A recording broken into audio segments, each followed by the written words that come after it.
we're going to talk about conquering mountains. What mountain are you talking about? He's like, Kilimanjaro. And I'm like, Kilima It's the tallest mountain in Africa. Mm-hmm.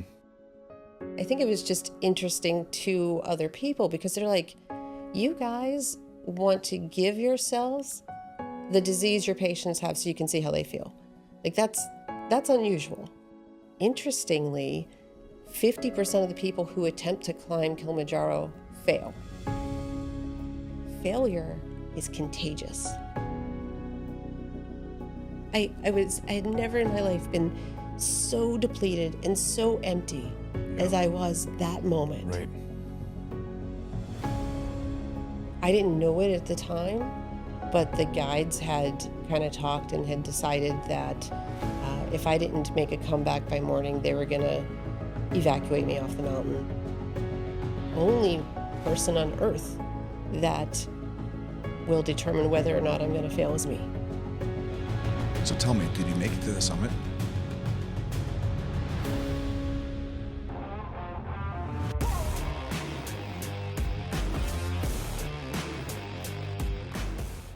Welcome to Unbroken From the Ashes. I'm James Ash. And I'm Jessica Ash. And today, we're going to talk about conquering mountains. Is that like the figurative, or are we getting into the real deal? Like the real mountains. Real mountains. Yeah, you've done more than I have, but we can talk about them. They were just little mountains. Just a little guy. Well, they are. They're not like Himalayan mountains. Well, it was one of the 7 that you did, so I mean... It is a hiking mountain. Mostly hiking. We'll dig into it. We will. Okay. But let's do one of these cards. I hate these cards. You only hate them because the last one you did was super deep. Wait, you're just picking one right out of the middle? I am. I peeked at the first one so I would know how to answer. Well, that's why I'm going to do one in the middle. Oh, this is actually not a heavy one, unless you make it really weird. What's your partner's oddest habit? Oh. Do you want me to be honest? Yeah, let's be relatively honest, and we can just cut it out if it's too strange. Oddest habit. You have to walk around barefoot, even like after you had foot surgery, and like you do everything barefoot.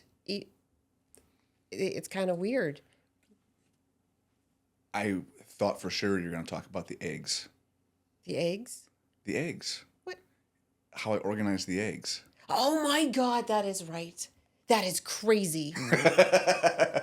Oh my God. So you, if there's 18 eggs in the carton, and I've used 6 of them, and I put it back in the fridge, invariably when I come back, you have rearranged them so they're in some geometric shape that's symmetrical throughout the carton. I have a reason for this. It's ridiculous. So I have a reason for this that it has become kind of maybe a fixation, perhaps. But there's a reason. You think? Perhaps, yeah. So there was a time... It's like freaking crazy. Go ahead. I would grab the carton of eggs out of the fridge, and they were unbalanced. And all the eggs were on one side, away from the side that I was holding, and it tipped, and I lost like 6 eggs. And they all fell and broke. So now, when the carton is balanced, and you pull it out of the fridge, it stays in your hand. It's balanced. It's nice. It's like you're the freaking egg organization fairy that goes in there and like moves eggs around. You're like pawing all them up, getting your germs all over. No, why are you touching the eggs? To balance them. What? You're like putting time and energy into moving. It doesn't eggs. take that much time. It's like 3-4 seconds. Now to make this more odd. Confession. I will often use an extra egg than I was intending to cook. In order to get... It's an even number? In order to get an even number. In fact, right now... You are never again going to have an even number of eggs. I'm going to sabotage you. So, in fact, we'll add this in. But right now, it's bothering me because we had eggs for dinner, and it's not symmetric. Why didn't you make an extra one? If the pan wasn't big enough? I had already made 13 eggs for the both of us. Why didn't you make 12? because I had already started cracking them and everything, and Oh, okay. and I got to like, all right, that's probably enough eggs for the pan. And I looked over and I rebalanced the eggs after I started cooking them, and it wasn't symmetric. So When we're done with this, I'm taking a picture it's and bother- sticking it in the video podcast. it's bothering me. Oh my God. So maybe that might be my oddest habit. That is pretty odd. But what would you say your oddest habit is? Since I did a little confession. Oh, I'm perfect. I routinely wear mismatched socks. No, I mean that's cool, I have a habit of hating the cat. and it's a farce. I did not believe it was a farce. Much to our son's, pain and hurt. Why do you hate the cat? Why? He's so nice. He's so cute. Well, I mean, you're terribly allergic to him. Yeah, but- so I'm like, don't touch me. Ugh. I think the first day that I realized I might like him a little bit, you were not there. So it was just me and the two boys. And Pumpkin, our cat, got his claw stuck underneath the fridge. And he started screaming. And then he's flopping around. His whole body's flopping around. And he's screaming. And I thought, oh my God, he's going to break his leg. It was going to happen. Right. It was going to break. And I run over and he's clearly stuck. And the only thing I could think to do is get the fridge off of him. And so I just, without even thinking about it, sumo deadlift the fridge off the floor. And I said, get his arm out. And so one of the boys runs over and he's under there and he gets his nail unstuck from whatever it was stuck on. And then the cat gets out and he runs away. I'm like, oh, awesome. And I put the fridge down. And Tyler walks over and he goes, oh, you do love the cat. But I don't think this is an odd habit, though. I think this is. I wouldn't call this a habit. Like my egg thing, that's a habit. No, you're interrupting my story. Sorry. So then he told me that I'm a tsundere. Do you know what a tsundere is? I didn't know what a tsundere is. It's an anime thing. It's apparently an anime thing. But he explained to me it's somebody who they act like they hate somebody, like vehemently hate them, but it's really because they love them. So apparently that's me.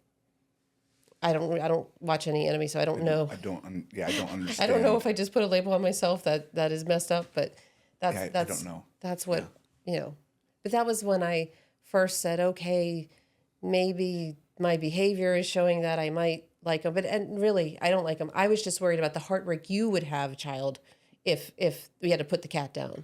We'll circle back to what your actual odd habit might be. I'll have to think about this one as we talk. Okay. Because that's not it. Okay. So let's talk about mountains. So that's kind of why we sat down today. Okay. We've done a few mountains. We've done a few together. You've done some before we got together.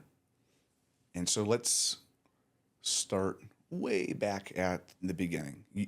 The first mountain you've done, you didn't do any training mountains before you did Kili, right? No, the only major hike I had done was Grand Canyon. I did a rim to river to rim. And that was your first big hiking adventure ever of any kind. That was how I learned how to backpack. I didn't learn anything. There was limited resources. YouTube didn't exist, and I put way too much stuff into a backpack that didn't fit me, and I wore the wrong clothes and got lots and lots of blisters. And You had the monster on your back.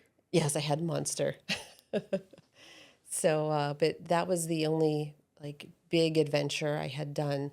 And I was working at a hospital in heart failure cardiology and pulmonary hypertension. That means high blood pressure in the blood vessels in your lungs. Right. And it leads to your heart failing. And it is a rare disease.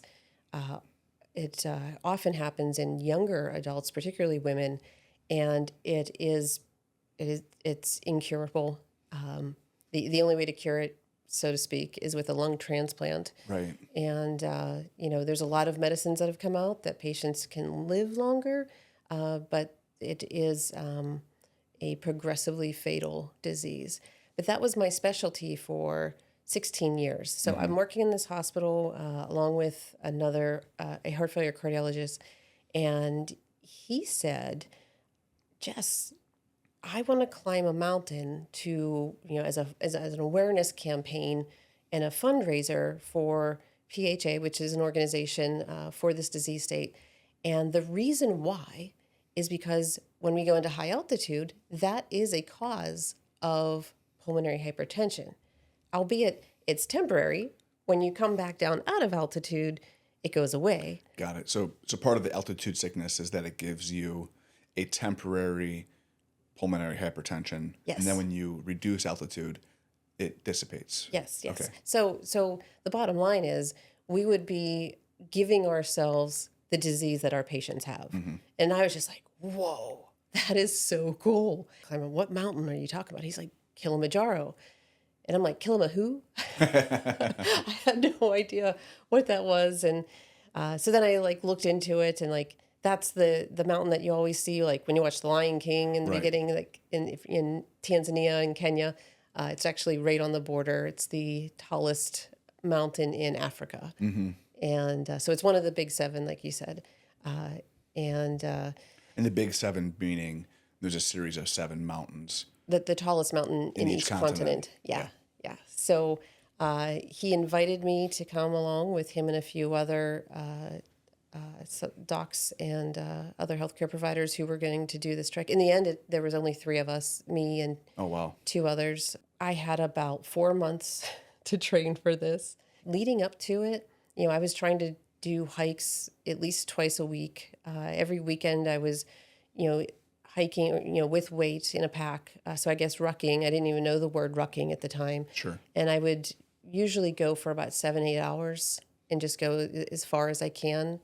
And I was trying to learn. That was when I first learned, how to layer clothing. Right. And how do you pack a ruck? Basically, I lived at REI. The guys there knew me. Every time I'm walking in, they're like, "Oh, what are you working on now?" Because I had to buy everything. Right. From the sleeping bag, the boots, the socks, everything. And so I had a rapid education about backpacking and mountain climbing. Now, Kilimanjaro, the mountain, it's 19,334 feet. Some people say 333 feet. So it's well into extreme altitude. But to put it into perspective, Everest is over 29,000. So it's not the tallest by any means. It's the tallest in Africa. Sure. The tallest in the continental U.S. is something like 14,400 and change. Denali. No, Denali's bigger in Alaska. Oh, okay. I'm talking in the lower 48. Got it. The tallest is under 15,000. So Kilimanjaro is 19,300. People like to go to this mountain because you don't really need to be harnessed in with crampons. You're not hanging from a cliff by your pinky finger. That sounds awesome, though. I won't lie. You're not going to be like Tom Cruise, doing the reverse iron. You're not rock climbing and you're not ice climbing. Right. It's just a hike and a scramble. There are some routes that have a lot of scrambling. I actually did one of those routes, but we never really used ropes. There were parts where I'm like, why don't I have a rope? This is freaking nuts. Really? This ledge is literally this, a foot wide. But it was, totally doable without gear. Got it. And so it attracts a lot of people who were newer to mountain climbing. And interestingly, 50% of the people who attempt to climb Kilimanjaro fail. There is a route that only takes 3 days to get to the top, and you don't have time to acclimate. And so literally half of those people don't make it to the top because they just, get a big, hard whip-ass beating of altitude sickness, and they have to go back down. Yep. So for those watching and listening, the higher the mountain is, for every 1,000 feet, it takes time to acclimate to that. And if you rush through those steps too fast, the altitude sickness hits you a lot harder. That's why, when people are doing Everest or even to base camp on Everest, they'll hike up and then they'll come back down a half mile and sleep there overnight, and then kind of ratchet their way up the mountain. And it's for the acclimatization to the altitude. Right. It's called climb high, sleep low. Right. And actually, that's what we were going to do. We were planning on doing Everest Base Camp in October. However, given the change in life circumstances, we had to Put that on pause. had to put that on pause. But that would have been a 3-week trip because the first 2 weeks you're doing acclimatization. Right. So So half the people on Kili usually fail because this 3-day trip, it doesn't give them enough time to acclimate to the altitude. correct. And we took a western route, which is a longer route. It's a 6-day ascent. And summit night. So it's a total of 7 days to get to the top. Okay. So that has a 90% success rate Okay. Just more time. because you have more time to acclimate. It's actually a more difficult route. Okay. But it's the altitude sickness that really gets people. And so the mountain goes through, I think it was 5 climate zones. Wow. Like you start at the bottom, you're like in the jungle, and you're in savanna, and you get so high, and then you're in, I think it's called heath and moorland, which is like large shrubs and lots of rocks. You'll get into what's called alpine desert, and it literally feels like you're on the moon. Oh, that's awesome. And then once you get high enough, it's considered Arctic, and there's glaciers that we got to see. That there. had to be a wild experience. Yeah, I thought it would be so gradual that you wouldn't notice, but there were actually, like, sometimes there were lines. Like, you could actually see the climate zone changing before your eyes. Kind of like if you hit the tree line, like on Pikes Peak, as an example. Yes. Like, we would see, like, evergreen trees, and then all of a sudden, there's none. You see Right. rocks. Yeah. It's the same kind of thing. Got it. And so we were going through climate zones. This was my first time walking through clouds. Like we were going along, and then we just see like billowy white fog looking stuff come in, and I'm like, oh my God, we are inside of clouds right now. That's awesome. Yeah, that was pretty cool. And I learned about how mountains have their own weather systems. Like they're so big that they literally kind of like, if you're around a campfire and no matter where you stand, the smoke goes to you. It's kind of like that. Right. Your mass It has a gravitational pull. Right. Yeah. And the air particles are moving more quickly around your body because the bigger you are, the more that'll happen. And that's what mountains do. Essentially, is they create a weather system in the mountain itself. So I learned all about these types of things as well. So that's the mountain. The story behind the mountain is we were doing this for a fundraiser, an awareness event, and I had no idea how big it was going to get. But there were patient support groups all over the country who were, contributing to this, following this. We started a blog. I didn't even know what a blog was. So all of a sudden I'm the blogger. And patients were planning unity walks. So they would do, like, one of their stress tests is a 6-minute walk test, which is essentially how far can you walk in 6 minutes? For PH patients. Yeah, because they're so limited. You could be a 45-year-old woman and literally only be able to walk for 4 minutes before you have to stop and catch your breath. And so the patients were setting up unity walks, so they would do their walk on the same day that we're doing our summit attempt. And so there was a lot of energy and a lot of hope that went behind this. We ended up we generated a lot of money, a few $100,000. That's amazing. And then we started to get interviewed on like local news stations, and we were in like all these newspapers and journals. And I think it was just interesting to other people because they're like, you guys want to give yourselves the disease your patients have so you can see how they feel. Like that's unusual, right? That's not what a typical healthcare worker does. And so it had all this energy, and I was the only girl in our team. So I think a lot of people are looking to me to be successful. Right. Pumpkin is making a show on, like a show up on every one of these episodes. Little turd. What's up, cat?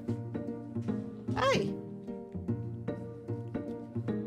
He's like, fine, you're gonna put me on this table and like put me on display for everyone to look at. It's because we hate you. Oh, don't walk on me. Don't sit on me. No. Get out of here. So before we got cut off from the cat interrupting us, yelling and screaming in the kitchen, Oh, monster. you were talking about how there was a lot of unity walks and a lot of support from the community. Yeah, from local media and things like that. We had to have, in Tanzania, you have to have local tour guides to get onto the mountain. So you have to hire kind of like the Kilimanjaro version of Sherpa, right? Sure, yeah. And it was the first time that I actually got to see like a third world country. And I got to see real poverty. I got to see a caste system. Yeah. Like there was a lot of lessons there that changed my life forever. Because here I'm thinking I grew up in poverty. And meanwhile, your most rich guide has shoes that are duct taped together. right, like they're not getting government cheese. Right. I loved government cheese, but I got to eat government cheese. Right. There was a guide who actually, he was the guy that kind of stayed with me when I was separated from everybody else, and I'll go through that. But he always had like a handkerchief that he was always holding, and we never really thought anything of it. And after this whole thing is over, we decide to take a couple of these guides that were really, really good to us and invite them to our hotel to buy him dinner. Mm-hmm. So he came, and he's sitting there, and we look at his hand, and his hand is mangled. And it's clearly like it has a chronic infection. Oh, yeah. And so we're like, what is this? And so he starts to tell us about how he was walking home, and he got hit by a car. And this is what happened. And so we start asking questions. So here's what really happened. He gets hit by a car. There's no recourse. There's no reason for that car to stop and see if he's okay. There's no insurance and lawsuits. There's no car insurance to pay for anything. There's no health insurance. There's no hospital. So he had, there's no lawyers to sue the guy driving the car. Nothing. Right. None of that infrastructure exists. Right. So he got hit by a car. Now his hand is all jacked up, and he has no way of treating it. And he had the handkerchief there because if one of his bosses had seen that he had a big injury on his hand, they would have fired him. He's the only person in his entire extended family that makes money. Being a guide or an assistant guide on this mountain is one of the most lucrative things you can do in Tanzania, like outside of government stuff. Right. And so... And they make dollars a day. Yes. They make like $8 a day. And I think the guides make a little more, like $15 a day. And it's a caste system. The porters, the ones who are actually running up and down the mountain with like 5-gallon buckets of bathroom waste on their heads, or the food and water, those guys make like $5 a day. And they all aspire to do this because it's the most lucrative. Anyway, right. I got to see what that looks like for real. And it really kind of checked me with my perception of myself of oh, yeah, I grew up in poverty. I was rich, right, is the reality. Yeah. And when we were talking about our stories, we talked about where we came from, but very much we know that what we had was amazing compared to like Tanzania, compared to Iraq. Right, you saw it there. Yeah. Right. I think that nothing can replace the value of going overseas and seeing what a third world country really is like. I think it changes people forever. It makes them appreciate things here in America that most Americans never give a second thought to. It's like the other day, I turned on the stove. And it just turned on. And it just turned fire. on. And I'm like, I love natural gas. Like, look at this. Isn't this amazing? We have an air conditioner. Right. Where we just push a button and it just works. Like, the guys in Tanzania, they have an extended family living in a one-room mud hut with no bathroom, no running water. Like, that's how they lived. So, yeah. So anyway, that was a big thing for me to see. So we start our adventure on the mountain. It's 7 days, and it's a lot of this climb high, sleep low, climb high, sleep low. And at the beginning, I was very much like the cheerleader. Like, I'm encouraging everybody. I'm energetic, and I'm just having a great time. And I was learning a little bit of Swahili, and the guides would play little jokes on us and teach us to say things to other guides, which actually translate to something like "I'm crazy as a banana," but we didn't know that. But you think you're saying good morning? I think I'm saying good morning. So we were having a really good time, and a few days into it, I started to get sick. I don't know if it was really bad GI manifestation of altitude sickness. The docs I was with think I probably had food poisoning, but I got really, really sick. So therefore dehydrated. Very, very dehydrated. At some point when I was at my sickest, I don't think I peed for over a day, like 24 hours. Yeah. And that's bad. Yeah, that's pretty bad. I didn't know it at the time, but the guides had kind of talked and had decided that if I didn't make a comeback by morning, they were going to evacuate me off the mountain. Because I was going to just slow everyone else down, and I'd have to go back and get evacuated off regardless. So, and they have this thing where if somebody is very likely to fail, they want to separate them from everyone else because, and this is one of the big lessons, failure is contagious. Right. You see one person sit down and start to quit, and then it makes it okay. Yes. For others to say, you know what, that looks pretty good. I can probably quit too. Right. And I bet you saw that. I saw it a lot. Okay. Like in boot camp or? Some in boot camp. But more in, like when I was going through like the Marine Corps martial arts instructor course. Boot camp is like, if anyone starts to slow down a little bit, the drill instructors are all over them. And the degree of quit that people are allowed to exhibit is very minimal. They don't let you quit. They don't let you quit too much. And then we actually had one person. So this is wild. This is a little bit of a side tangent, but along these same lines. I went to boot camp with one of the guys I went to high school with, he was in my area. He was the wrestling captain for his school, and he was on the football team for his school, and we competed against each other all the time. He was in my platoon in boot camp, and big, strong dude, the picture of physique of an Adonis athlete, but his mind was a little soft. So his physical skills through high school, he didn't have to work real hard to become the captain of the wrestling team or the football team. So when he got to boot camp, he's now actually having to work real hard for the first time in his life, and he quit. Oh. He said, "I'm done. I quit. I give up. I refuse to train." The drill instructors made him the guide, made him like in charge of the platoon. So instead of allowing him to quit, they gave him exponential responsibility and forced him into a leadership role because they knew he had the capacity. And they said, "Motherfucker, you're going to quit? No, we're going to give you more."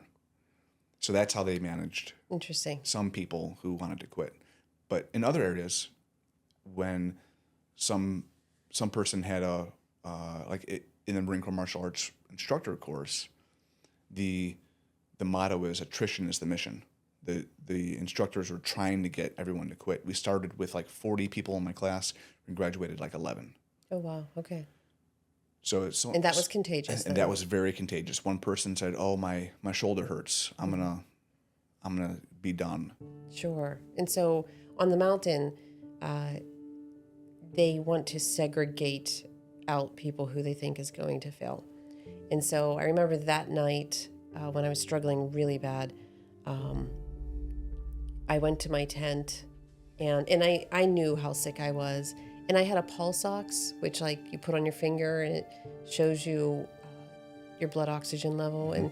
And typically we prescribe oxygen if like someone has lung disease, if their pulse ox reads less than 88%. That's like the marker of when insurances will pay for oxygen use. And my pulse ox was often in the high 70s at that point. And so I knew that I was pretty darn sick. And so I go to my tent, and I didn't go on the acclimatization hike that afternoon, because every day we would do some big thing in the afternoon where we are pushing the altitude, for some type of acclimatization thing, and then we come back and have dinner and go to sleep. So you would like find your base camp for the day, set up, do a little hike, come back. Right. And so I opted out for that acclimatization hike, and that was a big deal to not do that.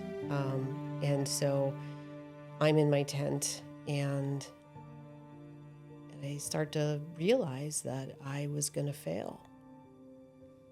And then I just started for that moment, allowed myself to feel sorry for myself. And I started to cry, probably for 10 seconds. And I started thinking about all those patients who were looking up to me, and they all had hope. That was, this whole thing was about hope. And here I am failing. And it's not even summit night. I'm already failing.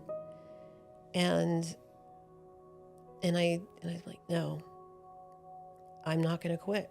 I don't care. I don't care what happens. I'm not quitting. And I dug really deep and decided I got to make myself drink. I need to make myself eat. I have to do a plan of how I'm going to keep fluids down. So I'm like, okay, I'm going to dinner. And so I try to get out of my tent. And I'm so weak, I can't even unzip the door. It took me 5 minutes to get out of the tent.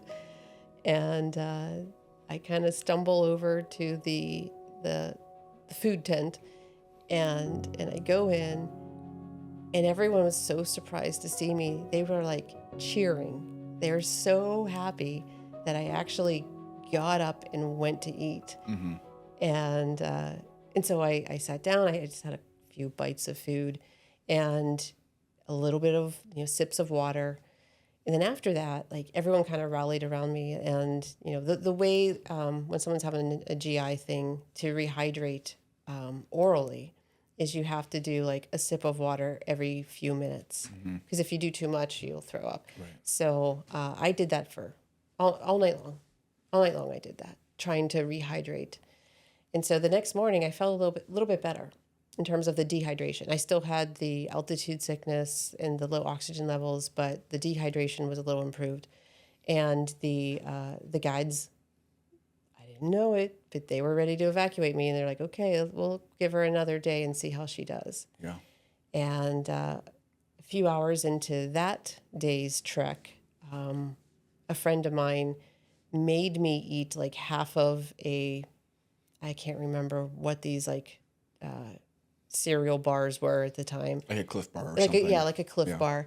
And I'm like, no. And they're like, no, you must eat it. And so I took 3 bites, and 5 minutes later I was like, oh, I have energy. It was the funny how that works. It was the first time in my life that I actually had because I never went without food. We were on welfare, so we always had a little bit of food, crappy food, but we had food. Right. So it's the first time in my life that I had this clear association where I'm completely depleted, and then I get some calories, and then poof, I'm like, I can move. And so that was kind of crazy to see that. So now I'm doing a lot better. There's a 1,000-foot wall called the Barranca Wall that's all scrambling. And it's a wall, like a horizontal wall? A vertical wall. A vertical wall. That we have to go from the bottom to the top. It's about 1,000 feet of scrambling. Okay. And so I was doing it.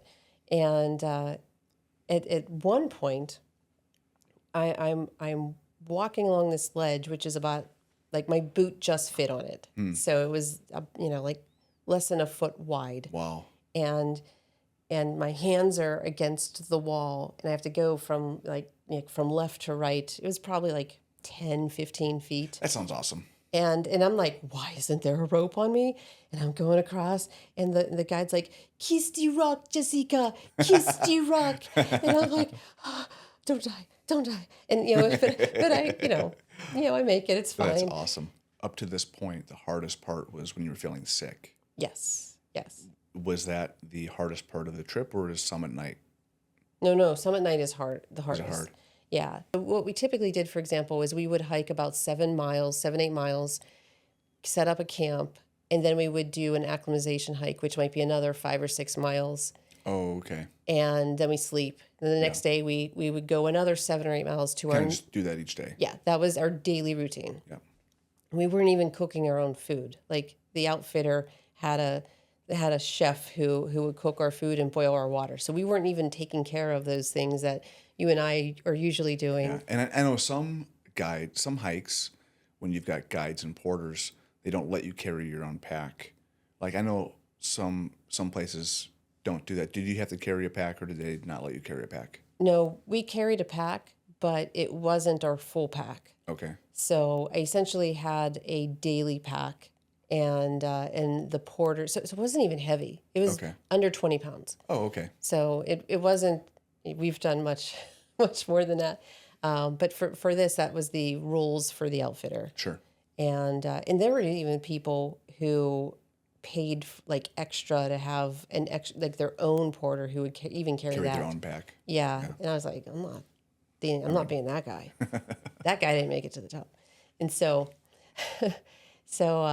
here we are, summit night. So for summit night, you actually start that hike at like 11 or 12 midnight, because you would be ascending a vertical mile. So it's like 5,000 feet in altitude.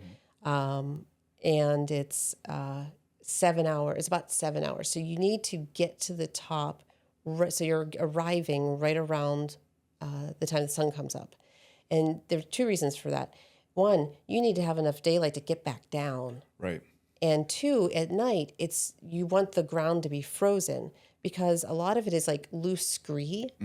And if it's melted from the sunlight, your feet just like sink into it like sand. And so it's better to go up while it's frozen solid. That night, the guides had told us that it got to be as cold as 80 degrees below zero.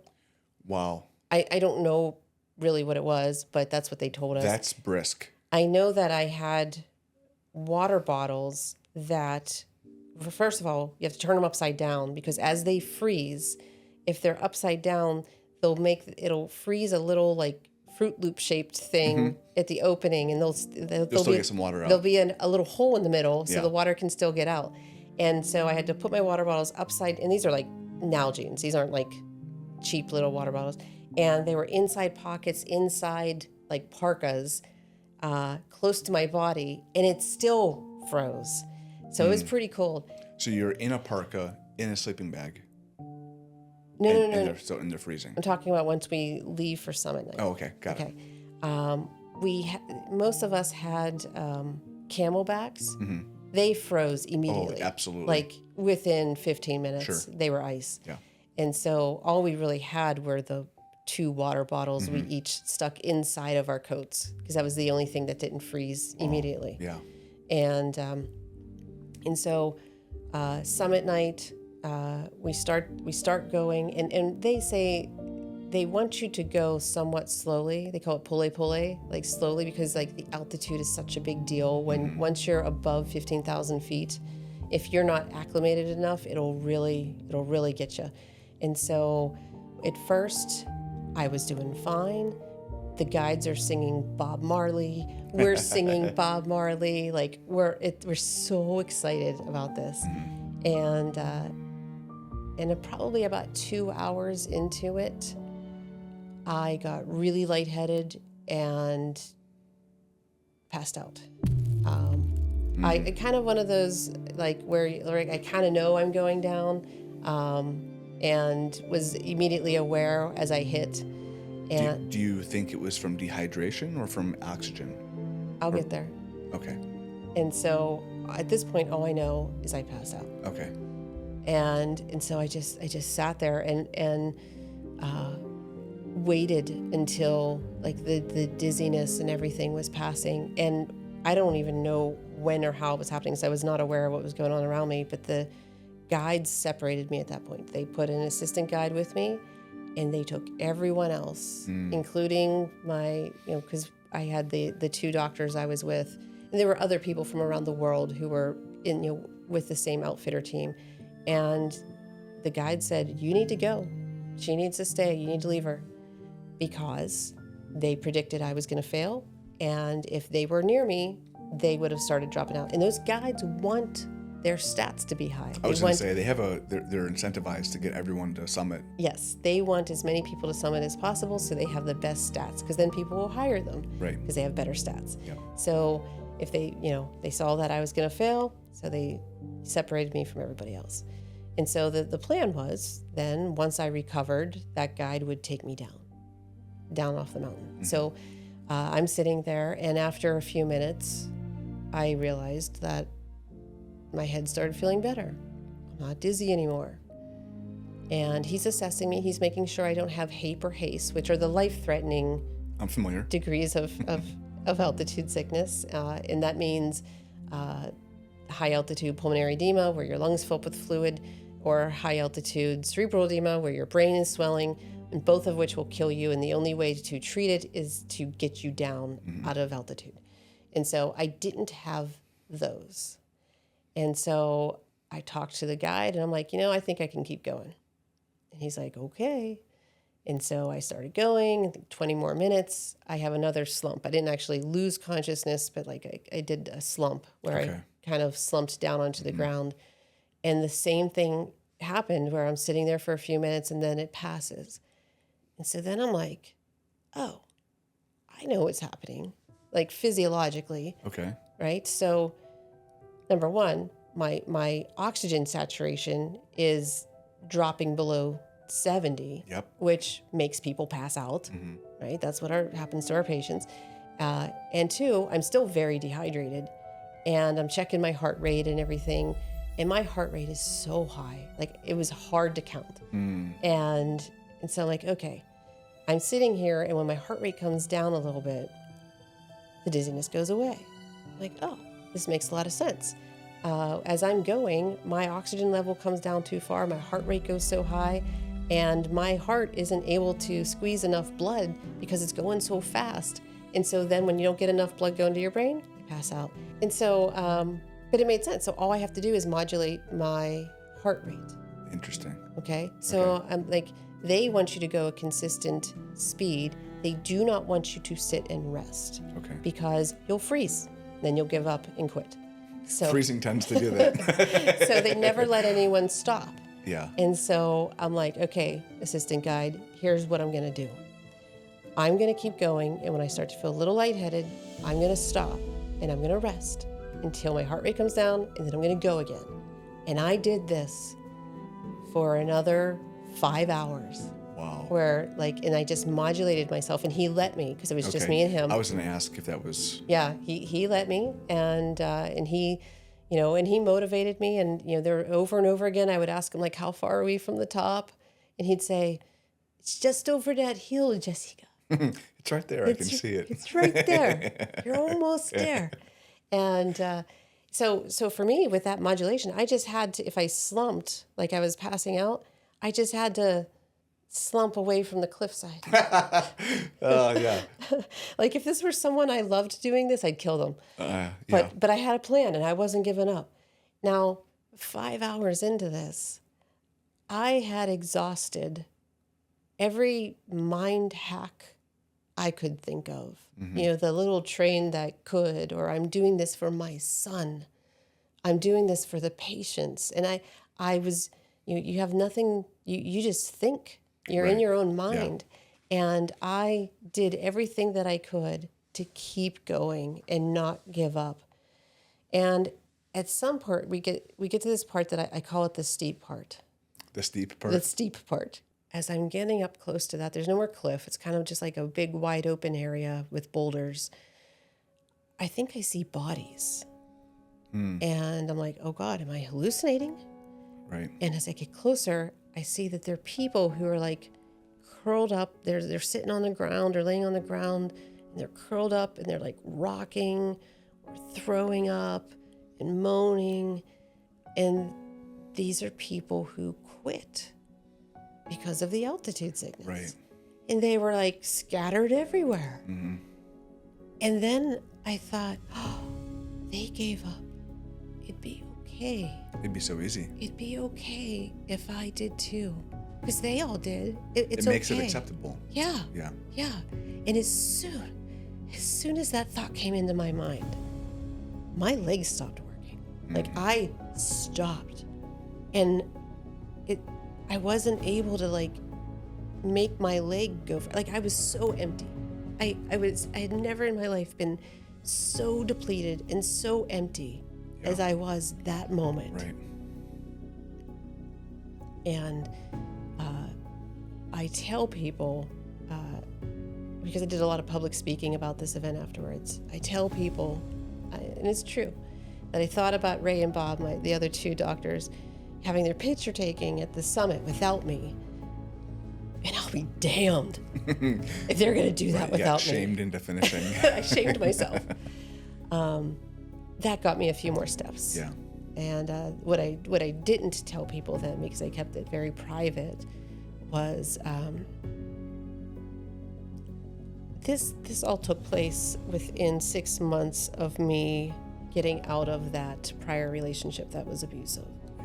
And so there was a bit of this was me proving to myself that I was capable and that I was strong and I wasn't a weak, worthless, pathetic person that he convinced me that I was for so long.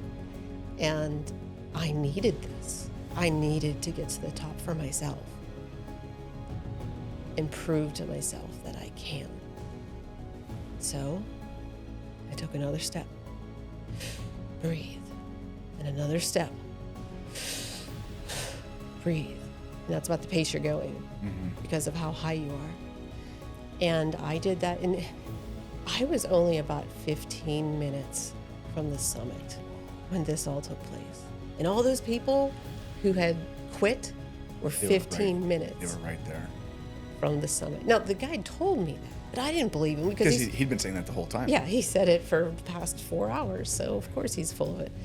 So, and when I got up there, the sun was just starting to come up, and Ray and Bob saw me, and they just started crying because they were so happy to see me. Like they kind of lingered for a while, hoping to see me. They had been there for like 25 minutes or so. And so they usually people get up, take their picture, and they get right back down. Because then you got to descend your vertical mile in scree. So people don't linger, but they lingered hoping I would get there, and I did. And it was wonderful. We got to take our summit photos, and I was very out of it then. Like, I think the altitude sickness was... I was going to ask, do you remember much of the... I have flashes of it. Yeah. And so I don't have crisp memories of it, actually. And then as I started to come down the other side, and most injuries happen on the descent. Of course. Because you're so exhausted. Yeah. And you're a little more careless.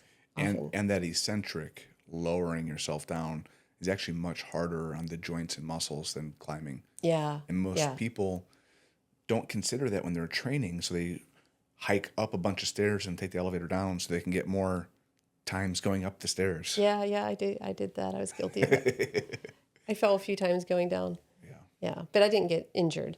And as I came down, it was pretty amazing. Like each 1,000 feet, I'm like, oh, I can think again. Now, did you do the whole descent in one day? Like, did you go from the summit all the way back down to the bottom in one pass? No. So we came back down that day during the daylight, and then we had one more camping night. Okay. And we came the next day. We descended the other. I guess it would be 13,000 feet in one day. Yeah. So, but I could tell very clearly once I got to about 11,000 feet, I was like, I feel good, and then I was eating and drinking, and, I felt, almost normal. I mean, obviously very exhausted, but way better than what I had been doing.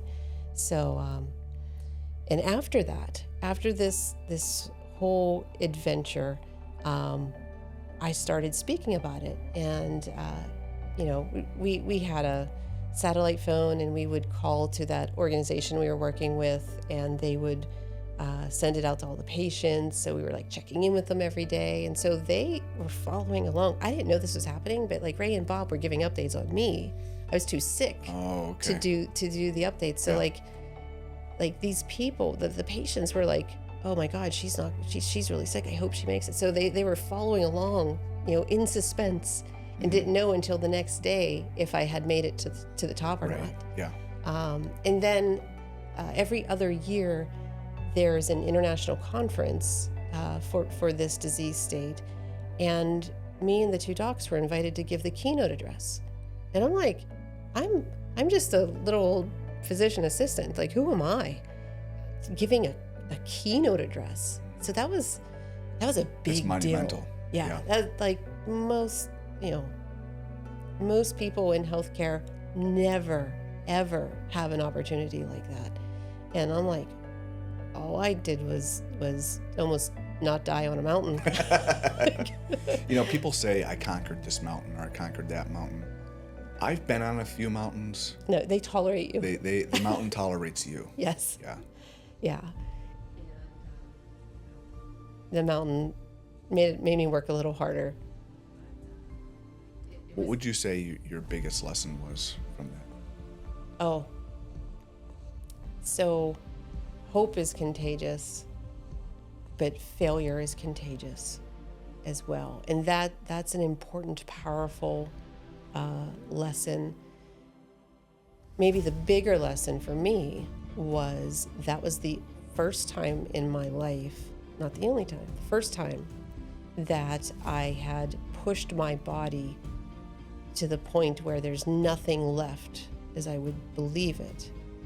And I had to use my mind to make my body keep going. Mm-hmm. And I saw that it worked. Like, in any other circumstance, I would have never believed that I could possibly have kept going based on what was happening physiologically, based on the fact I hadn't been eating. My kidneys were probably hurting pretty bad. Right. Like, I shouldn't have been able to keep going, but my mind was strong enough. And I did keep going. So that was my first experience with that. And that changed my whole life. Was there any prior life experience that you drew on to, or that you think prepared you for those hard moments? I think I've always had a never fucking quit kind of attitude. Mm-hmm. But I had not been tested.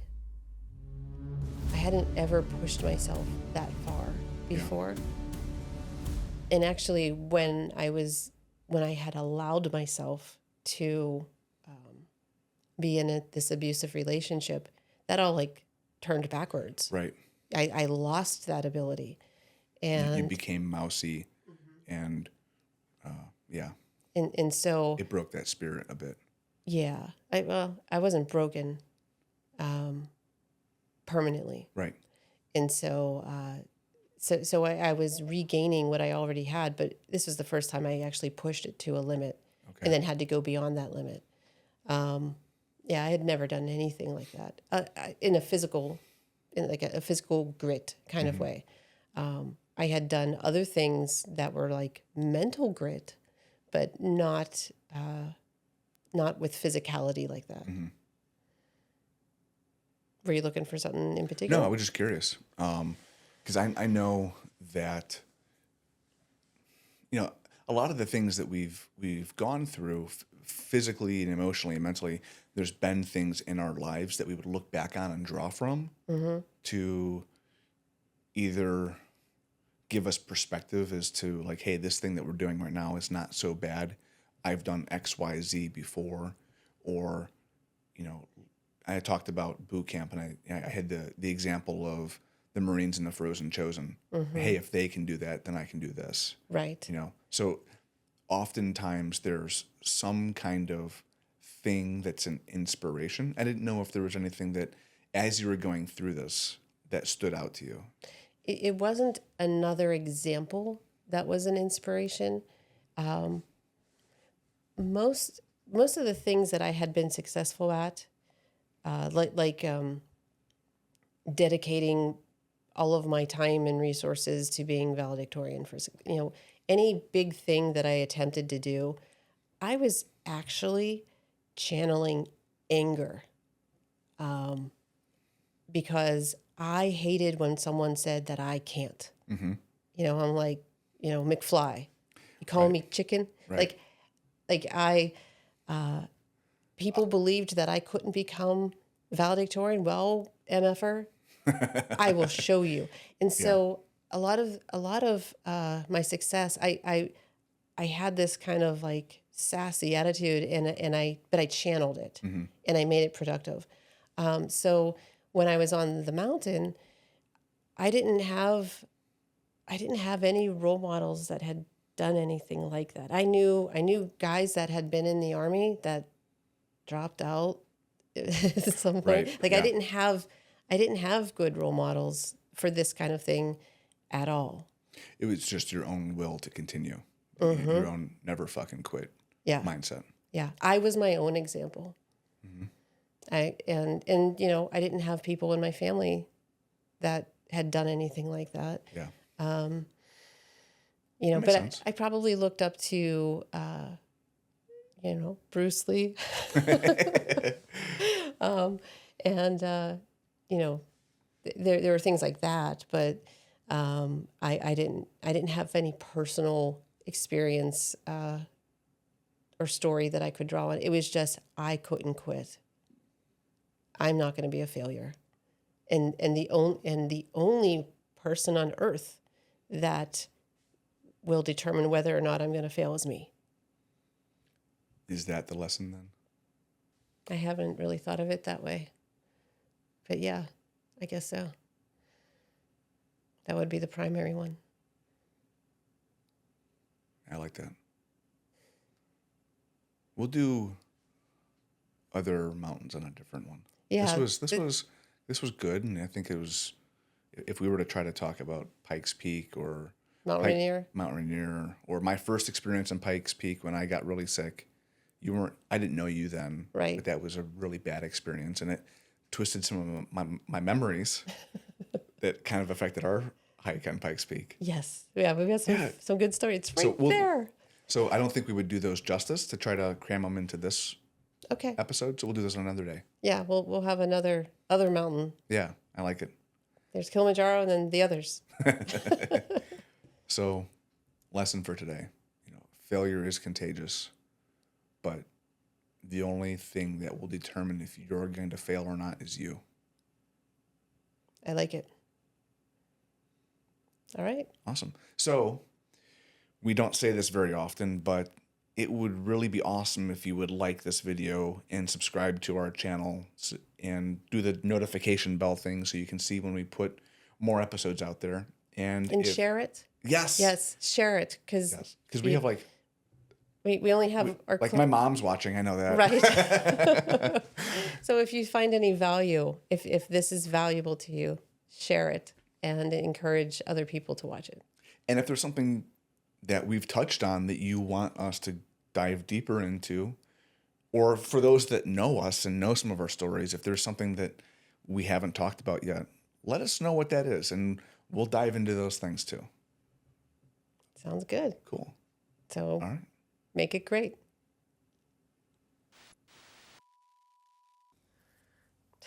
Good? Yeah, you're good. I got eyebrows now. You actually have eyebrows now. I do. We should also make sure that we have Expressive hands.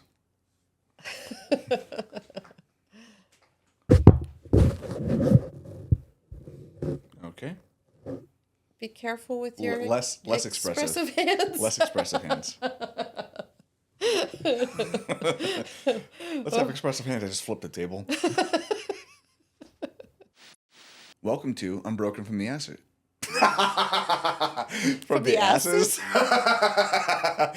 All right. Woo!